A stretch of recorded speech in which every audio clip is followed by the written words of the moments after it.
Hello guys, welcome back to my channel Riya dot Sarkar family. তোমাদের সবাইকে জানাই অনেক অনেক স্বাগত। তোমাদের সাথে একটা নতুন ভিডিও নিয়ে চলে এসেছি। তোমরা সবাই কেমন আছো? আশা করি খুব ভালো আছো, আর আমিও খুব ভালো আছি। চলো, অনেক দিন পর একটা ভিডিও নিয়ে এলাম, পুরো ভিডিওটা দেখতে থাকো। আজকে কিন্তু সকাল সকাল রেডি হয়ে বেরিয়ে পড়েছি। এটা সকালও বলা ভুল, প্রায় 12টা বেজে গেছে। তা আমাদের একটা জায়গায় যাওয়ার কথা ছিল সকাল সকাল, সেখানে একটু লেট হয়ে গেল। তাই যাই হোক, সমস্ত কাজকর্ম সেরে তবেই তো যেতে হবে।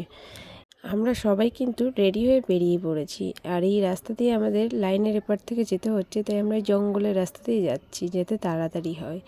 তা পুরো ভিডিওটা দেখবে, আর দেখার পরে যদি ভালো লাগে অবশ্যই একটা লাইক, কমেন্ট ও শেয়ার করে আমার পাশে থেকো, কারণ তোমাদের ভালোবাসা ছাড়া আমি এগিয়ে যেতে পারবো না। তা চলো, কোথায় যাচ্ছি পুরো ভিডিওটা দেখো। আজকে ছিল আমাদের একটা নিমন্ত্রণ, সেটা হচ্ছে গোপালের পিকনিক। হ্যাঁ, গোপাল ঠাকুরের পিকনিক উপলক্ষে আমার আর আমার ছেলের নিমন্ত্রণ ছিল, আর আমার পাশের বাড়ির জায়ের ছেলেরও নিমন্ত্রণ ছিল। সবাই মিলে কিন্তু বেরিয়ে পড়েছি, আর গল্প গুজব করতে করতে আমরা প্রায় কাছে চলে এসেছি। আর আমার ছেলেটা এত দুষ্টু, বলার মতন না। ও হাত তো ধরবেই না, নিজে নিজে একা একা হেঁটে হেঁটে যাবে। এইদিকে নিজে একা হাঁটতে গিয়ে হোঁচট খেয়েও পড়ে যায়, তাতেও কোনো সমস্যা নেই, কিন্তু একাই যাবে।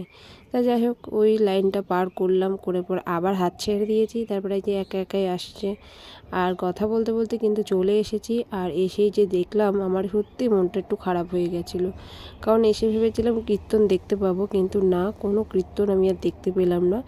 এসে সবাই ভোগ প্রসাদ নিচ্ছিল, আর কি করা যাবে, দেখতে পেলাম না কীর্তন, বা থাকতেও পারলাম না।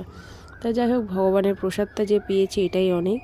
আমরা যাওয়ার পরে কিছুক্ষণ বসলাম, বাইরেও প্রসাদ দিচ্ছিল, ভেতরেও প্রসাদ দিচ্ছিল। তা আমরা কিছুক্ষণ বসার পর তারপরে কিন্তু আমরাও প্রসাদ নিতে বসে পড়েছি। তা ঠাকুরের মন্দিরে ওখানে ঢাকা বলে তোমাদেরকে দেখাতে পারছি না। প্রসাদ নিয়ে নিই, তারপরে দেখতে পাবে যে কোন গোপাল ঠাকুরের পিকনিক বা কেমন সাজিয়েছে গোপালকে, সবটাই দেখাবো তোমাদের সাথে। তারপরে এখানে আমাদের প্রসাদ দিচ্ছিল, আমরা প্রসাদ নেওয়ার পরে তারপরে দেখি যে ঠাকুরের মন্দিরটা খুলেছে। তা দেখো, এখানে অনেক গোপাল, অনেক রাধা মাধব আছে, তারপরে জগন্নাথ আছে। দেখেছো কত ভালো লাগছে না? আর কি সুন্দর করে সাজিয়েছে। তা পুরো ভিডিওটা তোমাদের কেমন লাগলো অবশ্যই কমেন্টে জানিও, আর ভালো লাগলে লাইক কমেন্ট করে আমার পাশে থেকো। চলো, নেক্সট কোনো ভিডিওতে তোমাদের সাথে আবার দেখা হবে। ততক্ষণে সবাই ভালো থেকো।